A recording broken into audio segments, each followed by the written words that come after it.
1వ తారీఖు నుండి 15వ తారీఖు వరకు ఏ విధంగా ఉన్న విషయాన్ని మనం ఇప్పుడు తెలుసుకోవడం ప్రయత్నం చేద్దాం. ధనుర్రాశిలో కుజ శుక్రుల యొక్క ప్రభావం కనిపిస్తోంది. ద్వితీయంలో బుధాదిత్య యోగం కనిపిస్తోంది. తృతీయంలో శనీశ్వరుడు యోగం కనిపిస్తుంది. చతుర్థంలో రాహు యొక్క పీడనం కనిపిస్తుంది. పంచమంలో గృహ అనుగ్రహం కనబడుతుంది. అలాగే రాజ్యంలో కేతు యొక్క అనుగ్రహం కూడా కనిపిస్తుంది. ఇక్కడ ధనుర్రాశి వారికి రాశిలో కుజుడు ప్లస్ శుక్రుడు ఇద్దరు కలిసి ఉండడము అంటే ఎన్ని చెప్పినా ఆ కష్టాలు మాత్రం ధనుర్రాశి వారికి కనబడుతూనే ఉన్నాయి. ఈ కుజుడు ఇప్పుడు వచ్చాడు. కుజుడు వచ్చేసరికి వాడు మళ్ళీ అగ్నితత్వం కలవాడు. వాడు ఏం మాట్లాడుతున్నాడో వాడికి తెలియనాటికి మాట్లాడతాడు. అల్లరి చేస్తుంటాడు. అగ్ని అంటే కాల్చడానికి ప్రయత్నం చేస్తాడు. యోగించేవాడికి కూడా అక్కడ బలహీనంగా కనిపిస్తున్నాడు. కారణం ఏంటంటే శుక్రుడితో కలిసి ఉన్నాడు కాబట్టి ఏదో ఎముక నొప్పి కూడా పడే అవకాశం ఉంటుంది. ఆర్థిక వ్యవహారానికి వచ్చినప్పుడు కొంతవరకు గురువు అనుగ్రహం ఉంది కాబట్టి కొంత నలిఫై అవుతాయి. వీటిని ఆర్థికంగా కొంత డెవలప్మెంట్ కనబడుతుంది. పెద్ద చెప్పుకోదగ్గ కాకపోయినా కనీసం 10-15% ఇంక్రిమెంట్స్ అయితే కనబడతాయి. ఉద్యోగ రీత్యా చేసే ప్రయత్నాల్లో సక్సెస్ఫుల్ కూడా అవుతారు. అలాగే వ్యాపారంలో కూడా శ్రీకారం చుట్టండి డెఫినెట్గా సక్సెస్ఫుల్ అయ్యే అవకాశం అయితే కనబడుతుంది. రిజల్ట్ ఎప్పుడు వస్తాయి అనేది తర్వాత సంగతి. ప్రస్తుతానికి ఇనిషియేట్ చేయండి, సక్సెస్ అయ్యేలాగా బాగా కనబడుతుంది. ఎందుకంటే శని అనుగ్రహము గురువు అనుగ్రహం ఇప్పుడు ఉంది కాబట్టి ఇది ఏప్రిల్ 30వ తారీఖు వరకు మీకు కనబడుతుంది గురువు అనుగ్రహం కాబట్టి డెఫినెట్గా ఈ లోపల చేసే ప్రయత్నాలని మొదలుపెట్టండి.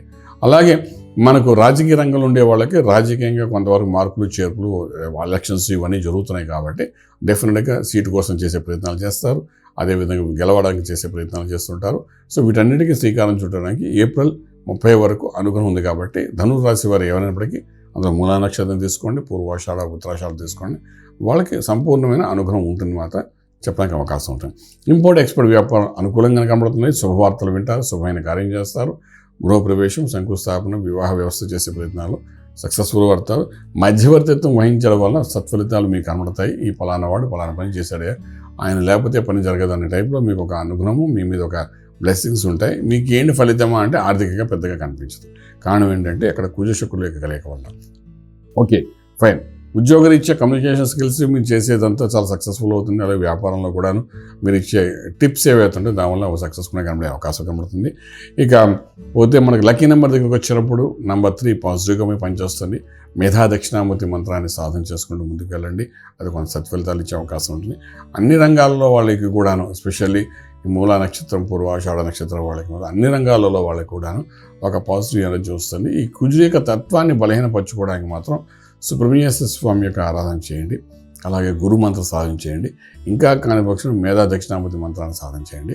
ఎవరిని గురువుగా భావిస్తారో ఆ మంత్రాన్ని నిత్యం సాధన చేయండి. గురు అనుగ్రహణ కోసం పాత్రులై ఉండండి.